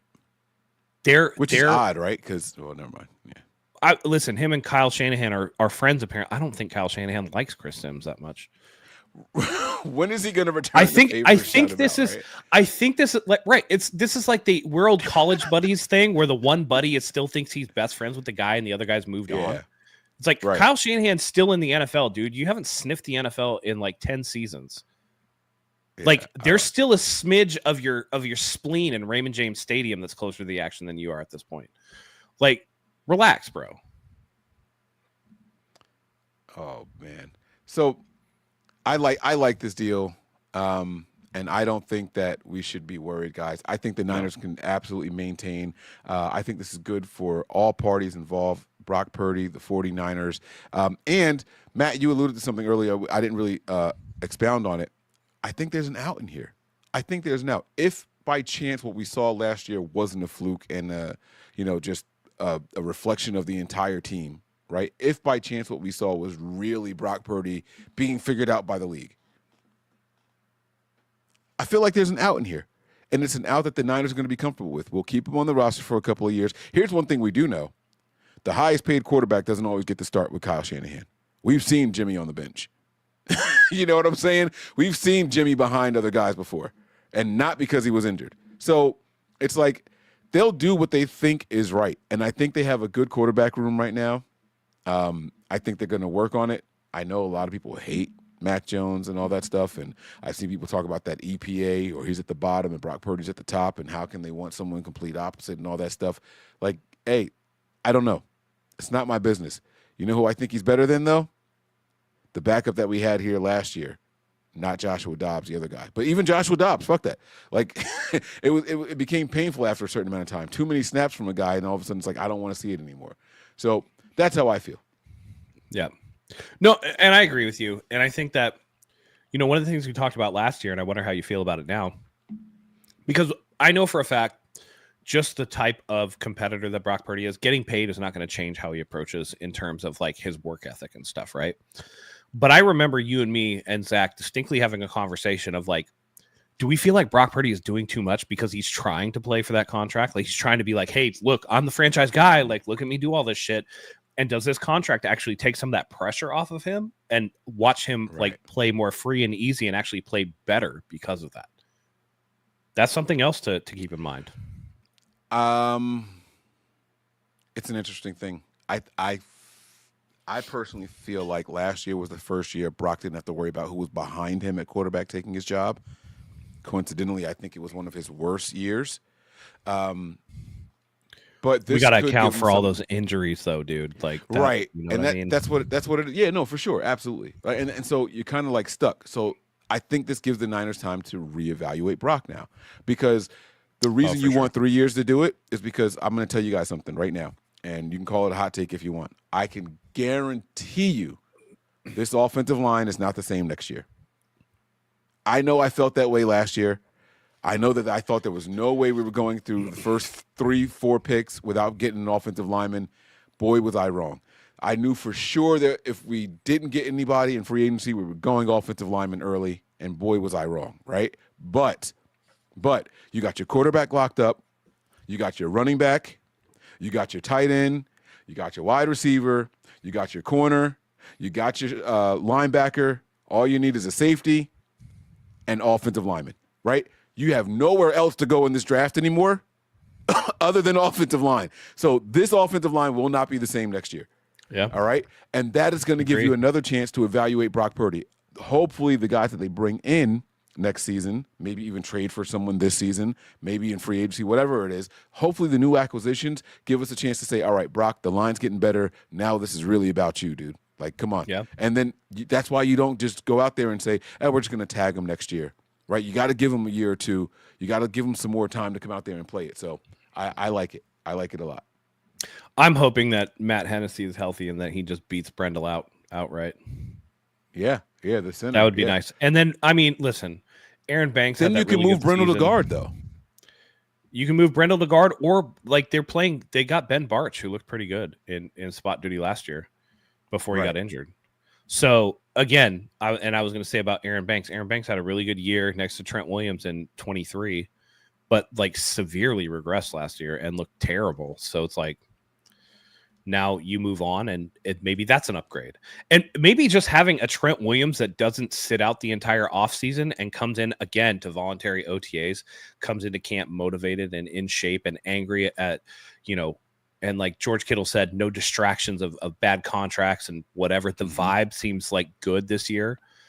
You come in, you add exciting. I mean, iron sharpens iron, right? Like, man, you got now Trent Williams going to be rotating. Oh, he's going to get Bosa. And then it's like, oh, shit, he got the young punk kid, Michael Williams, up in his face. And now all of a sudden on these certain plays, oh, there's CJ West and Alfred Collins like rotating to his side and giving him something on the edge. And all of a sudden you got guys that are like playing real. Listen, you don't think Brendel's going to get better, like, or at least trying to get better, or that the interior line is not going to get better with those young and hungry defensive players on the side. They retooled that entire defensive line to be like straight up run stuffers and like gap closers. So like, and everybody's going to be into camp on time, no contract disputes and everything like that. So it's a different vibe. Could be a better season for everybody just by virtue of having a healthy Trent Williams out there and having a better cohesive unit right off the bat. I do think that having an offensive line consistent from day one does play a major role. Yeah. Yep. I agree. Let's get to some of these super chats. All right. Here come the sound effects again, guys. I know that you guys miss them. All right. So here we go. Greg says here, hey, Mike, remember when I asked you before the draft how many rookies we need to ball out for us to have a chance at this year's Super Bowl? You said 3. Which 3 would it need to be now that the draft is over? It's a really good question. I'm going to go. This is pretty easy for me. And Matt, I would love to get your take on this also. Michael Williams, Alfred Collins, and C.J. West. I mean, it was that's 2 defensive tackles and an end, right? Like, we need this this defensive line to really, really be good. We need it to give, like Matt was just saying, fits in practice against the offensive line so they can improve their skills, right? We need iron and sharpening iron. You want rookies to learn from vets. You want vets to learn from rookies, to work on their speed, to work on their hand placement and things like that. So those 3 guys come in and have a really good season. That shores up our defensive line. I like what's happening behind them. That team can make a Super Bowl. It's asking a lot, maybe, but those are the 3 that I say. I agree with you for the most part. We're talking about ball out, like be like top flight people. I think Michael Williams for sure. I think one of the 2 defensive tackles. And then I think that we need Upton Stout to ball out in that nickel spot. Because behind him, it's pretty thin at the corner spot. So if we're talking about you have your outside, Renardo Green, Diamador Lenore, I need Upton Stout to man that nickel position and take care of that, right? The 49ers great at draft because you can get like pretty good production from Nick Martin and pretty good production from Collins or West if the other one's balling out. But if you get Michael Williams and you get one of the defensive tackles, and you get Upton Stout all balling. You've added to the edge, you've added to the interior defensive line, and then you've added to the back seven as well. I think that's a little important. I think corner is still the weakest unit on the defense, and that's only because I think that safeties aren't as important. I like it, man. I see in my mindset, I think I'm such a trenches guy. I think that if you have a top 10 defensive line, like all around pass and run, that your secondary is going to at least be middle of the pack. Like, I think that back when we were running that 3-4, and we had the Smith brothers and all that going on, right? I don't think Carlos Rogers was that great. I don't think Dante Whitner was just some phenomenal safety. You know what I mean? I don't think what was the dude's name with the brass knuckles, the corner? Culliver. I don't think Chris Culliver was some phenomenal, you know what I mean? Terrell Brown. These guys were kind of like cast-offs from other teams and rookies, and you know, I don't think that they were that great, but that defensive line was so damn good against everything. Run, pass, it didn't matter. That all of a sudden we were getting interceptions, 2 or 3 interceptions a game. Like the Niners secondary looked phenomenal. And so I guess maybe that's me holding on to old hope that the defensive line can make the secondary better. Well, here's the thing. When you say ball out, I take that to mean like a Pro Bowl level, right? Yeah. Yeah. So if you tell me you have Nick Bosa and Mykel Williams and one of those 2 defensive tackles playing at a Pro Bowl level, that the other one can't just be like starter level and have that be the best defensive line in football. Okay. So that's kind of where I'm coming from. Right. Oh, yeah. Because Nick Bosa is part of that unit.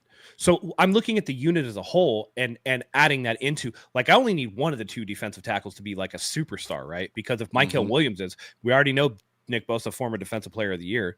So now you have 3 Pro Bowl level players on that defensive line. And then you can have just like a normal starter, whatever that is, on that defensive line. Right. We know Diamador Lenore can ball. He's Pro Bowl level. Renardo Green has promise, but is he Pro Bowl level yet? I don't know. And then who's your third guy if it's not any of them? Right.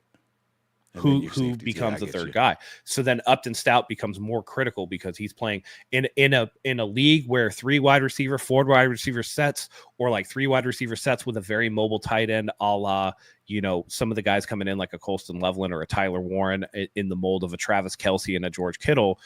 You need and a Brock Bowers. You know, you need a guy that can take away that slot receiver or work out a bunch and you know, pick somebody up.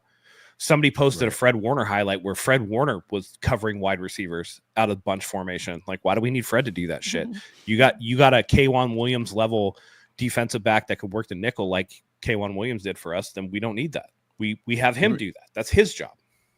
You remember seeing defensive linemen dropping back in coverage? Like, oh my God, I hated that shit. Oh, okay. All right. Sorry. We do have another super chat to get to here from Nigel. Only 2 of the top 10 highest paid quarterbacks been to Super Bowl. Hashtag haters gonna hate. But going from Mr. Irrelevant to getting the bag is pretty awesome, though. And Nigel, I agree. That's a far 2 of the top 10 highest paid. That's a far cry from being on a rookie deal. Those are 2 separate worlds, brother. And that's the whole point. I wonder what he means by this stat, right? Because like listen, a lot of it Joe is Montana, Tom Brady have never been top 10 highest paid quarterbacks. Are we talking all time, or are we talking modern? Are we talking modern era? Yeah, I mean, right? Because the NFL used to be ass backwards. I mean, Sam Bradford took up 10% of the salary cap his rookie year. Right. You know what I mean? Like, so I don't know. But in terms of since 2011, I mean, Tom Brady took up a lot of that, and Tom Brady has never been like a top 10 pay me guy. You know what I mean? You get like the Ben Roethlisberger of the world. Wait. I do believe that Tom Brady was a top 10 paid quarterback. He probably was top 10. Yeah, I don't know. We got to fact check this. Somebody fact check that. Yeah, so I'm not quite sure. Tom Brady, Peyton Manning, those guys had to have been top 10 paid at the time they went to Super Bowl. And we're not even talking about Super Bowl winners. We're talking about been to the Super Bowl. That can't be right. Drew Brees. I'm just thinking about some guys like in their primes. Or was Eli Manning the year he went? Maybe not. No, I think he was on a new contract, right? Eli Manning was like his second year into that contract, right? Oh, yeah. Eli did get a big contract, huh? Nigel, what are you talking about here, man? I don't know, Nigel. You got me sitting here scratching my head. I don't know, man. I got to give you one skeptical of these. panda face. Yeah, I'm sorry. Not on the bitch part. This super chat is from one of my favorite channels. It's Nothing But Niners. They say here, for some reason, didn't count Nigel's. So here, go subscribe to 49ersHive on YouTube. So I did start the challenge over there. If we got to the 5 super chats within 15 minutes, which we did not do, I think the 15 minutes is over, we would open up the line. So you guys don't get to call in. Wah, wah, wah. Oh, wait.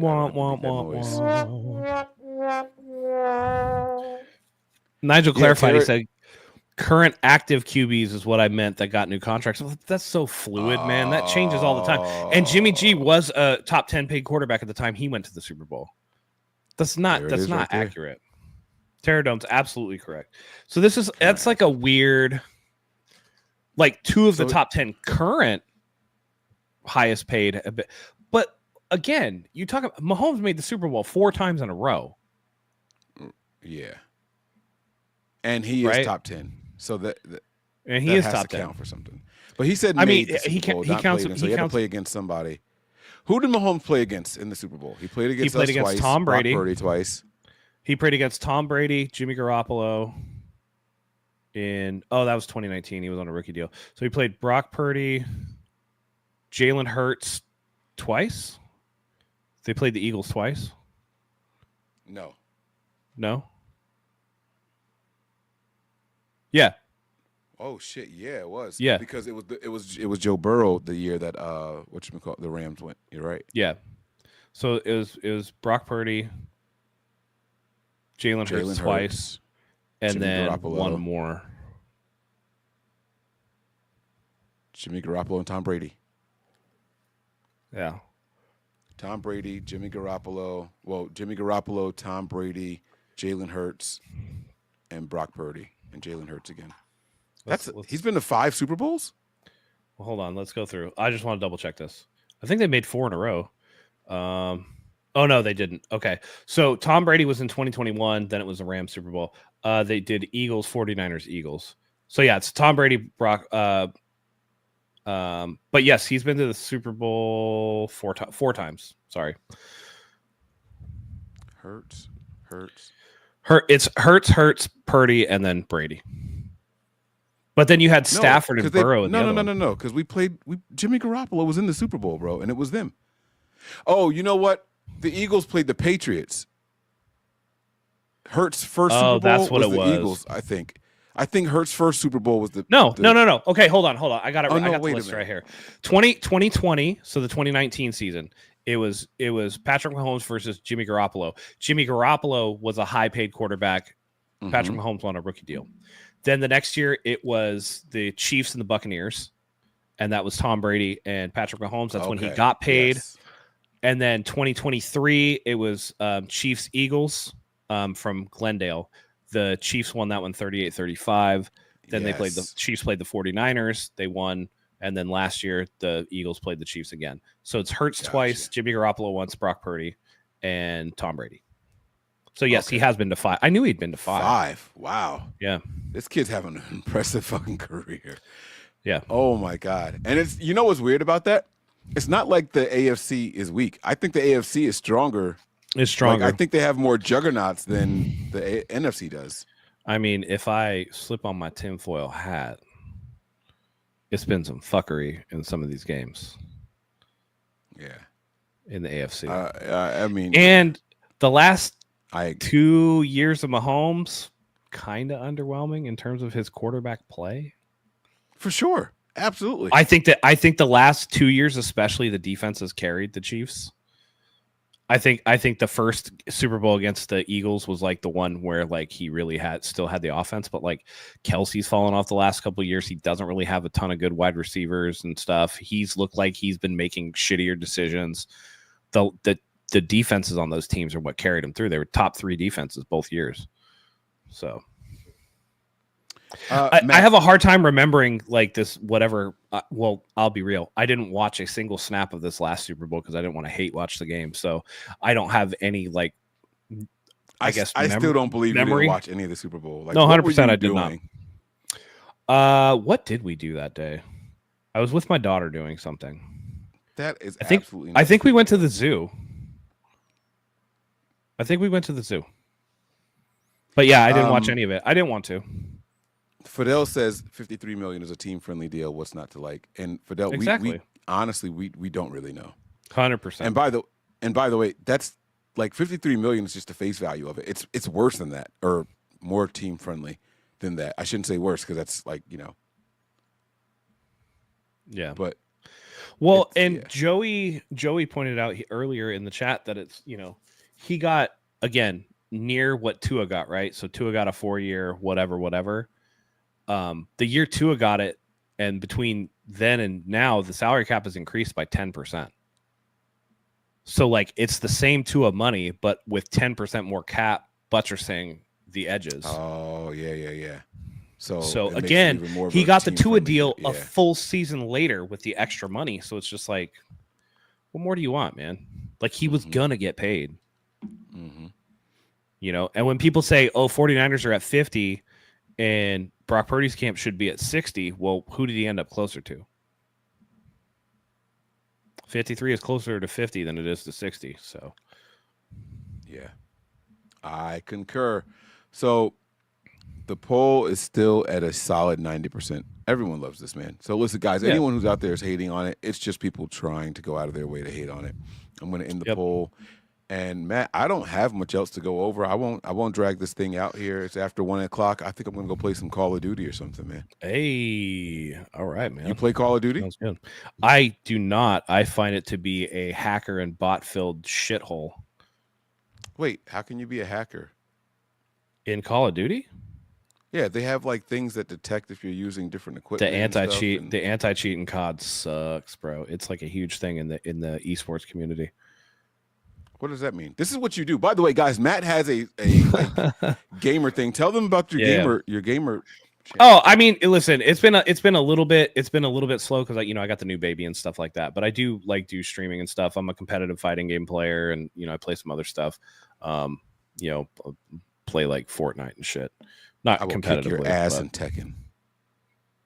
I mean, I don't play Tekken, but yes, I'll find one I can actually back up. If we play Street Fighter, I'll kill you. Or any of the Arc Systems games. I like those games too. I should correct myself. I've never played Street Fighter on PlayStation. I think I played it on Genesis. I think I had it on Sega, 3 like buttons. Street Fighter 2. Yeah. Mortal Kombat, pretty legit at. I don't know if I've done the have I played Mortal? I think no. I haven't played Mortal Kombat really since I have played it on PlayStation, but like not for real. Like where I knew finishing moves and all that shit was back like years and years and years ago. Izzy says, hey, Mike, please before you go, are you invaded by the blue and orange nonsense? What is that? Yeah, I don't know what that is. Is this a FedEx reference? I don't know what this means, Izzy. You gotta let me know what that is. Oh, my man Lyle said Guilty Gear. Yep. Guilty Gear's legit. Guilty Gear Strive, animation on ones. Is this a game?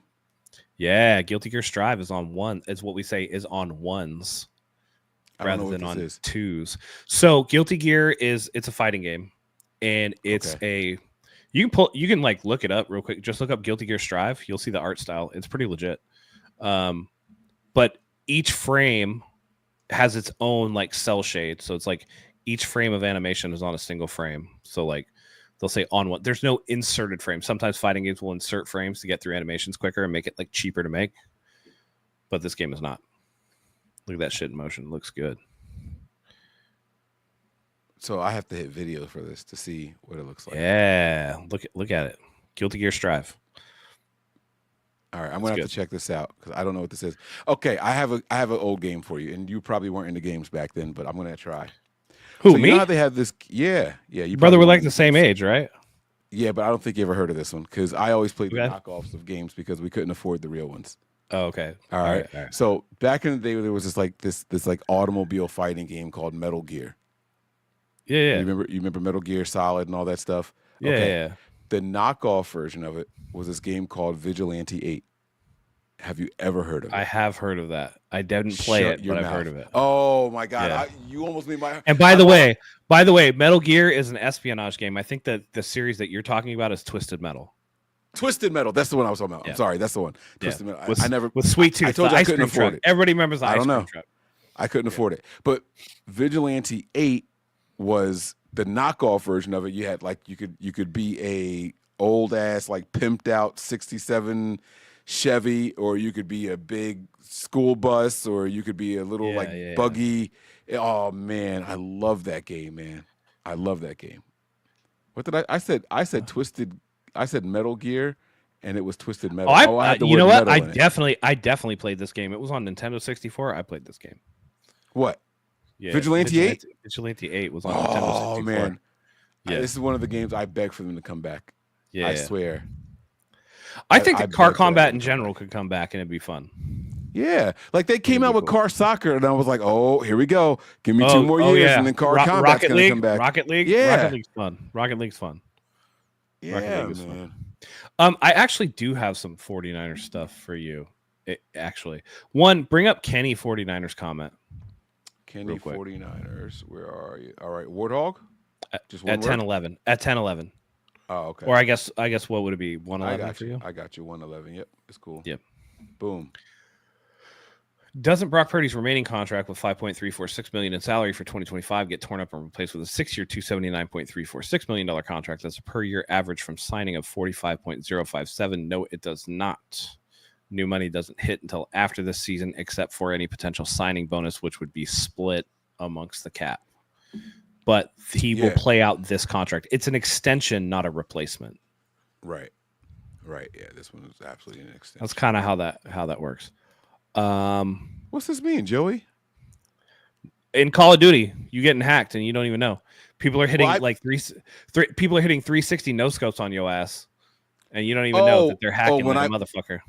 Yeah, they're spawn camping and they're looking at your frame through the wall and they can see exactly where you are. They're just When I play multiplayer, I only play with my boys, and I'm telling them like, "Hey guys, I'm a liability. So if you're expecting to win, don't play this with me." I play zombies, and then I'll do like if we can get a bunch of us to do single player COD and like that type of stuff. Yeah, but like for like a lot of, I mean, I'll do the campaign on Call of Duty because I think they're cool. Right, but as somebody who is like in the military, I don't really feel like super hyper realistic like shooting games are really for me. You know what I mean? Mm-hmm. You go one of two ways, right? Like, because I was a medic in the military, so like I was more about helping people out than the others. Like, you get those 11 bang bangs out there that'll want to like shoot everything that moves, but for me, I'm my dad, right? Like I have this like I'm not going to call it an obsession with guns, but I like firearms, right? And my dad. I mean, I like actual firearms too, but I just don't like when I play a video game, it's for me to like escape. You know what I mean? So reality, like I ain't trying to jump into the shit.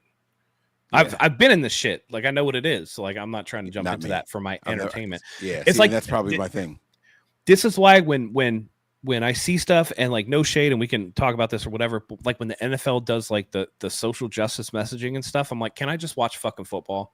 Like, you know what I mean? Like I'm here for an escape. I'm here for entertainment. I'm not here to talk about the same shit that everybody talks to me about throughout my day. I can't get through one day. I don't talk about it. I appreciate it. So like I'm kind of on the opposite side, but it's part of the escape, right? So because I don't talk about it and I don't engage in that kind of shit. So when I see like the end racism, like that shit doesn't bother me. You know what I mean? So like and it's not like they're doing like this big. That's not true. Every once in a while they do a commercial, right? But like it's a little tag on the back of the helmet that you have to go out of your way to look for it and then hate it. I'm just using like an example. You know what I mean? Or like when they get heavy-handed with like a message in like a movie or something where you're just like, fucking come on, man. Yeah, I got you. There are certain things that the NFL does that I don't care for, but I'm not going to bring it up because like, and they do. By the way, they do a lot of good causes, right? Like I'm partial to the salute soldiers and like all that shit. Salute the service. Salute the service. I'm very partial to the breast cancer awareness, like all that shit. Like I got little girls. You want to highlight, the flag football and stuff like that. That's all cool. You know what I mean? But like we went through it particularly with the 49ers because we had like the guy that kicked it all off in Colin Kaepernick. So it was like something that was just like just thrust in it. And I think a lot of times, because I live in California too, like we end up getting a lot more of it here because everybody wants to talk about it. It's just like, fuck, man, I'm just here to get coffee, man. Right. Like, can I grab my coffee from Starbucks and not talk about this shit? Like, I thought well, never mind. I'm not gonna get into it. You're right. We'll talk off air. Yeah. We'll talk off air. Can you, if you had to recommend a game for me to buy on PlayStation? Yes. If I told you that, tell me what kind of games you like, and I'll recommend you a game. So I hate like the Tomb Raider and Pitfall Harry and okay. stuff like that. I like racing games. Okay. Do you have Gran Turismo 7? I do not. I've never played a Get Gran that Turismo. shit. Get that shit. Need for Speed. No. Gran Turismo 7 is like a racing sim. Like, if you're a car guy, you're going to have to like tune your suspension and do like all kinds of shit. And it's like very involved and it looks gorgeous. Love Gran Turismo games. Oh, yeah. There you go. All right. I want to do it. Just start doing the light. Yeah. We did. At the beginning of the show. We made everybody wait. But let me know how the license tests go for each car. You gotta take I don't want to play. See, like, it sounds like a job. That doesn't sound fun to me. No. It is fun. You got to get through basically the license tests are with certain cars. You got to get through certain sections of track in a specific amount of time. They're like time trials. Okay. So you gotta figure out how. Okay, I'm in a Porsche 911 Turbo, and I gotta figure out how to take this corner with enough speed to come out the opposite side without like slowing down. And so essentially it is kind of like teaching you how the game wants you to play, but because it's so physics based. Got you. There was a movie that came out about Gran Turismo, and it's like a real life story about a guy who was so good at the game that he could essentially race a car and actually is now a Formula 1 driver. Holy shit. Really? Yeah. Mm-hmm. Very interesting. Yeah. So yeah. All right, man. Listen, I think that's it. Matt, why don't you tell people where to find you, one more man? thing. Thanks for... One more thing if you got time. If you got a couple minutes. Yeah. When are we getting this uniform reveal? And how bad is it going to be? We're getting it. On a scale of 1 to 10, it's going to be 8 terrible. Like 10 being like, okay, burn it, right? It's going to be an 8, and you just know it. The Niners are good. It's the same thing they did with those the blackout jerseys. Like they dropped the ball on such simple shit like the trim, right? And they're already advertising the no trim and the SF logo, right? So I keep calling it the infinity logo because it's just kind of floating, right? Like there's no you know what I'm talking about? Let me pull the page up. I can pull the page up, but I do think they have potential to do something. They mentioned, how they mentioned the maps. What if like the numbers had like little map landmarks in them? That could be like kind of cool or something fun like that, What if the numbers had map landmarks in them? Like, so how they talked about like the map is like big into like our history and whatever, and like California is all about the maps, and they talk about like the maps, and they've included it in some of the stuff, but and that's what the whole thing is like. It's weird. So okay, I'm going to share the page. This is the page I think we shared it last time on the other show that we did, right? Yeah. Okay. So I was looking at this page more. I do see the maps that you're talking about, and I see this floating logo thing, and like I said, it all terrifies me because I just don't know how this is going to look good on a jersey, right? And if you watch the draft video, or the schedule video, they kept like the to be continued. He opens up a box. It's clearly like a jersey in the box, right? It is. It's going to be. I don't get how any of these things work together, and if any of this is going on a jersey, it's not going to look good. Okay, so here is do you want me to give you my impressions? Please. So the cream is going to be the numbers. And I think that's going to have black map font in it, and that will be the extent of the black. The jersey itself will be red, the helmet will be gold. The SF logo on the helmet will be the red. The SF logo on wait. You said the jersey will be red, the helmet will be gold. So the gold. SF logo is going to be red, like what we see popping up on the mountain here. That'll be on the helmet. Okay. Instead of white, there will be a SF jersey or SF logo on the I think on the shoulder. Think like the 1998 uniforms where they had the logo on the shoulder. and I think that logo is going to be like the cream, like the numbers. And I think the numbers, again, will have that like black map font. I think the pants will be white with the black logo somewhere on it. So they're going to be like busy, but I think they're going to try to incorporate every single element and every single color in this one Rivals uniform. The only way that you could do this in a way that would make more flowing sense is if they replace the entire uniform kit, and I'm not convinced that they're going to do that yet. But you didn't, because then you could have one of each. You could have a gold uniform, you could have a black uniform, a red uniform, and then a cream, like think like the Rams bone white, whatever jerseys they had for that one year. But you didn't hit on the gold rush gradient. This one, helmet, third one here. Helmet. Are you? Oh, the helmet's gold. So it's going to be a gradient gold helmet. So it's not going to be like a solid gold. It's going to be like that. And by the way, that gradient just tells me that it's like the sparkly gold. That would actually look pretty cool. I'm not. Yeah. So like I'm but not with white pants. Not with white pants. I'm just saying they're going to incorporate, or maybe hold on, maybe the numbers are white, and then like the logo on the jersey is the cream, and then the pants are cream. They're gonna incorporate the cream somewhere. They're gonna cream on something. The cream is gonna ruin this whole thing. Listen, oh my god, Mike, we talked about this earlier. The cream rises to the top. All right. Oh man, I don't know, man. I heard them might like a cream color. I heard they might like a cream color. He says, God, I hope not, man. This is why I just stop dragging it out, man. Release these ugly fucking things. We know they're gonna suck, dude. We know they're gonna suck. We know I'm probably gonna buy one anyway. Unless it's like Giant City Connect bad, because those, have you seen that shit in baseball? Have you seen the Giant City Connect? Oh my god, please pull that up, dude. What does that mean? Giants City Connect? San Francisco Giants City Connect uniform. They're horrific. Is this it? What I'm looking at? That's it. Yes, sir. Okay. And by the way, like, that's a Nike uniform, which is why you're 8 out of 10. They're gonna fuck it up. I'm like 9 out of 10. They're gonna fuck it up. What are they trying to? What message are they sending? Like graffiti? Is it? They're just doing too much. This looks like some little league shit. Yes. And this looks like a fucking men's league.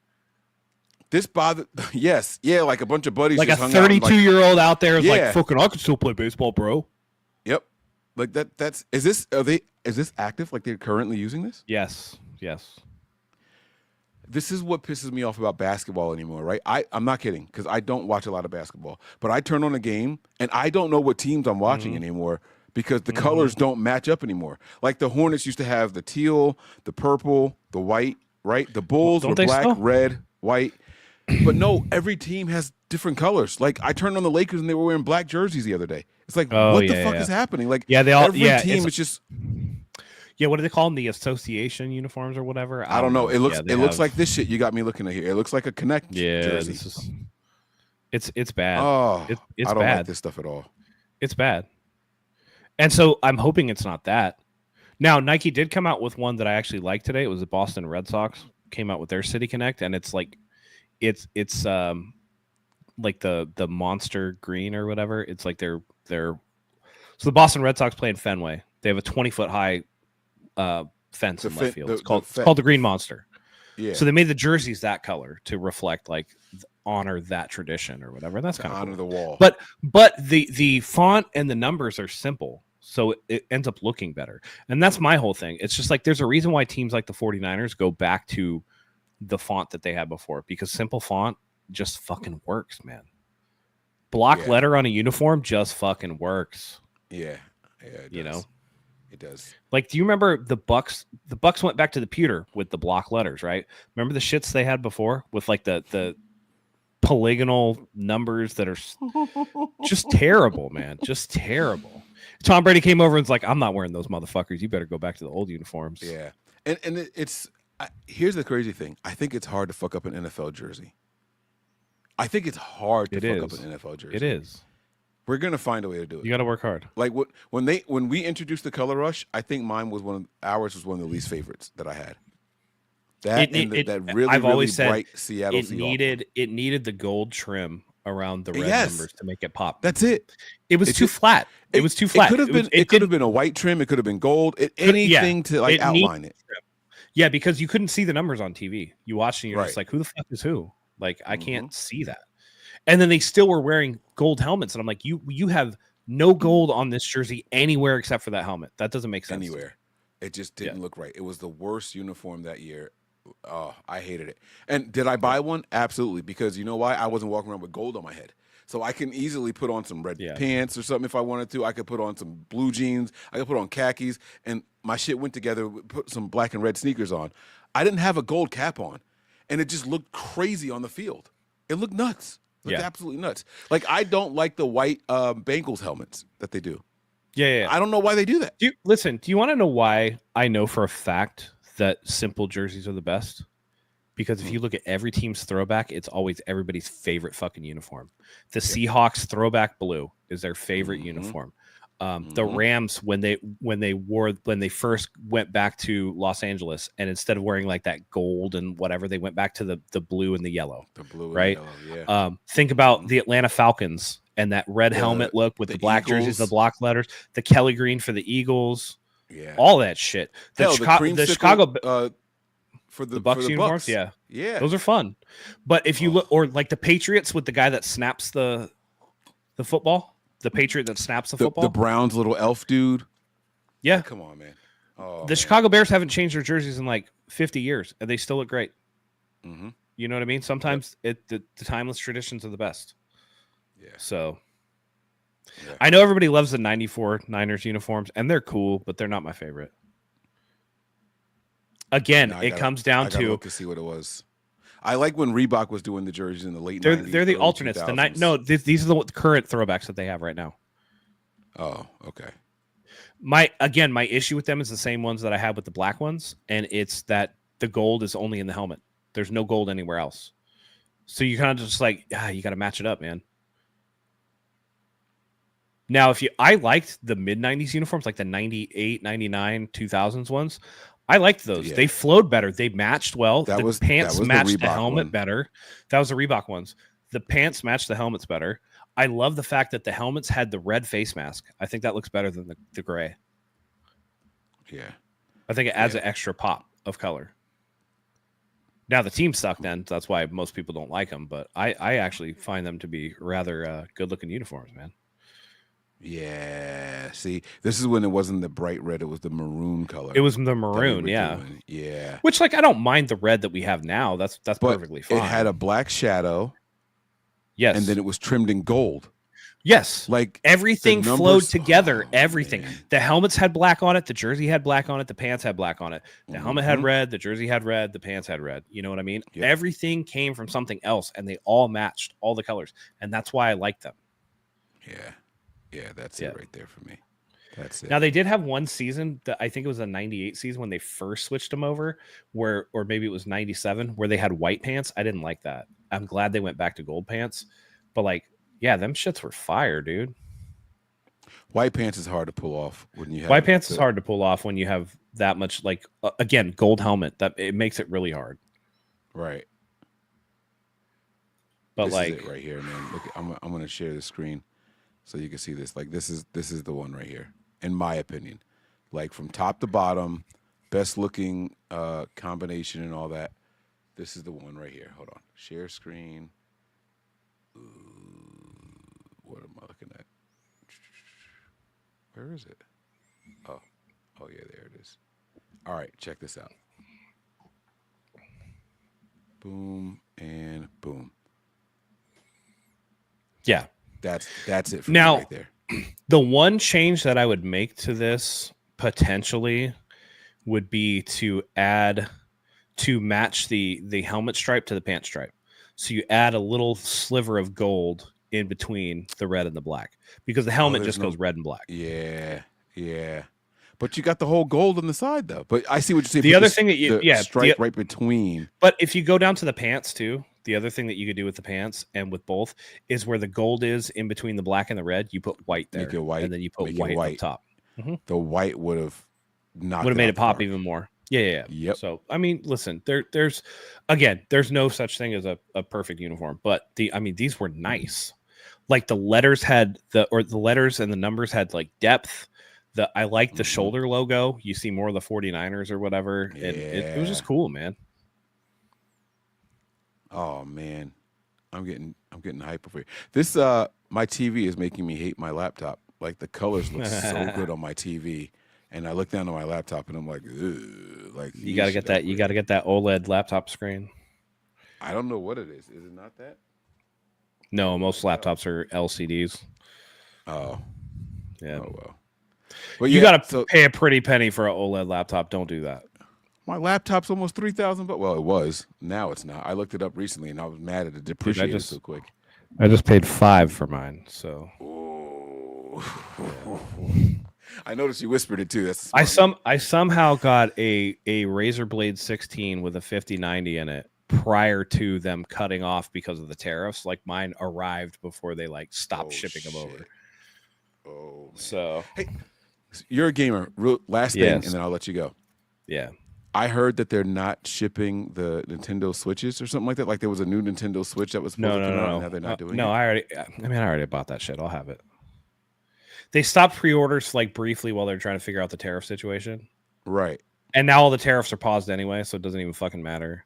And they had what they did, Nintendo did was the same thing that Apple did. They loaded their planes full of a bunch of stock and flew them motherfuckers in before the tariffs were going to take effect. So there were plenty.